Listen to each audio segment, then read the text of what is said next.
Hi, everybody. Today's flip along is The Saggy Baggy Elephant by K&B Jackson, illustrated by Tangren.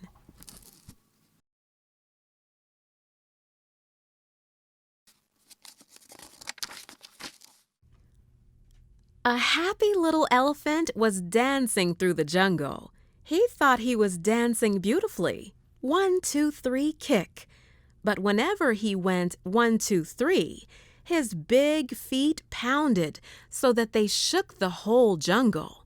And whenever he went kick, he kicked over a tree or a bush.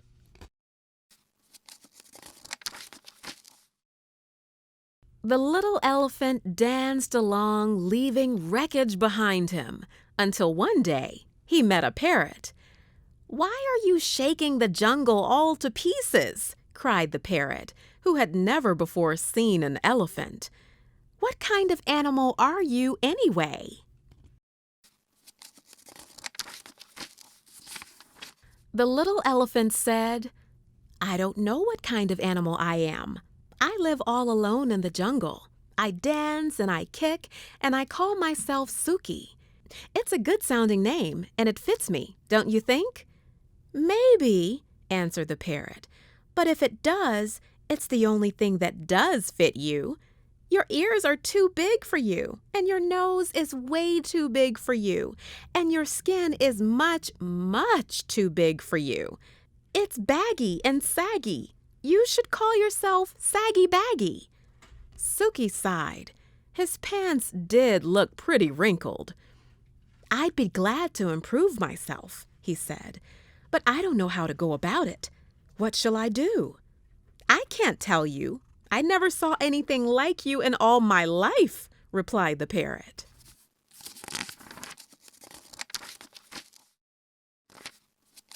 The little elephant tried to smooth out his skin. He rubbed it with his trunk. That did no good. He pulled up his pants legs, but they fell right back into dozens of wrinkles. It was very disappointing, and the parrot's saucy laugh didn't help a bit. Just then, a tiger came walking along. He was a beautiful, sleek tiger. His skin fit him like a glove.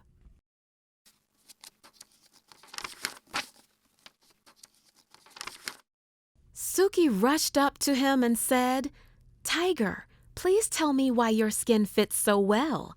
The parrot says mine is all baggy and saggy, and I do want to make it fit me like yours fits you." The tiger didn't care a fig about Suki's troubles, but he did feel flattered and important, and he did feel just a little mite hungry. "My skin always did fit," said the tiger. "Maybe it's because I take a lot of exercise. But," added the tiger, "if you don't care for exercise, I shall be delighted to nibble a few of those extra pounds of skin off for you."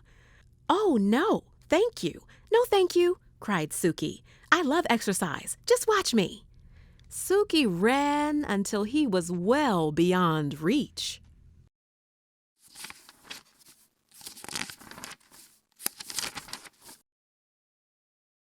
Then he did somersaults and rolled on his back. He walked on his hind legs, and he walked on his front legs. When Suki wandered down to the river to get a big drink of water, he met the parrot. The parrot laughed harder than ever. "I tried exercising," sighed the little elephant. "Now I don't know what to do." "Soak in the water the way the crocodile does," laughed the parrot. "Maybe your skin will shrink." So Suki tramped straight into the water.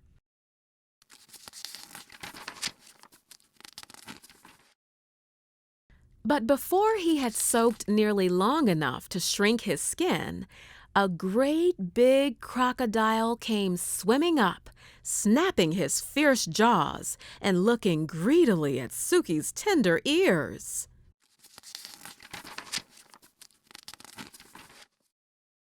The little elephant clambered up the bank and ran away, feeling very discouraged. I'd better hide in a dark place where my bags and sags and creases and wrinkles won't show, he said.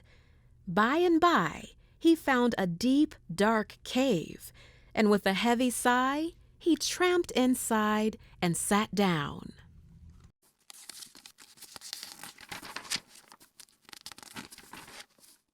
Suddenly, he heard a fierce growling and grumbling and snarling. He peeped out of the cave and saw a lion padding down the path. "I'm hungry," roared the lion. "I haven't had a thing to eat today. Not a thing except a thin, bony antelope and a puny monkey and a buffalo, but such a tough one, and 2 turtles, but you can't count turtles. There's nothing much to eat between those saucers they wear for clothes. I'm hungry. I could eat an elephant." And he began to pad straight toward the dark cave where the little elephant was hidden. "This is the end of me, sags, bags, wrinkles, and all," thought Suki, and he let out one last trumpeting bellow.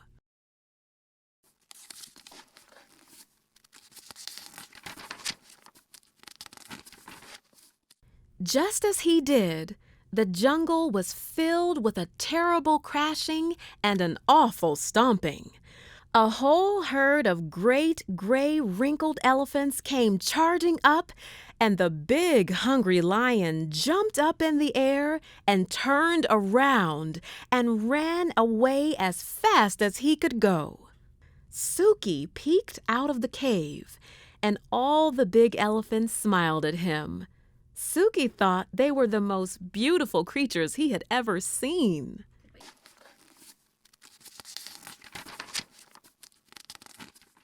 "I wish I looked just like you," he said. "You do," grinned the big elephants. "You're a perfectly dandy little elephant." And that made Suki so happy that he began to dance 1, 2, 3, kick through the jungle with all those big, brave, friendly elephants behind him. The saucy parrot watched them dance, but this time he didn't laugh, not even to himself.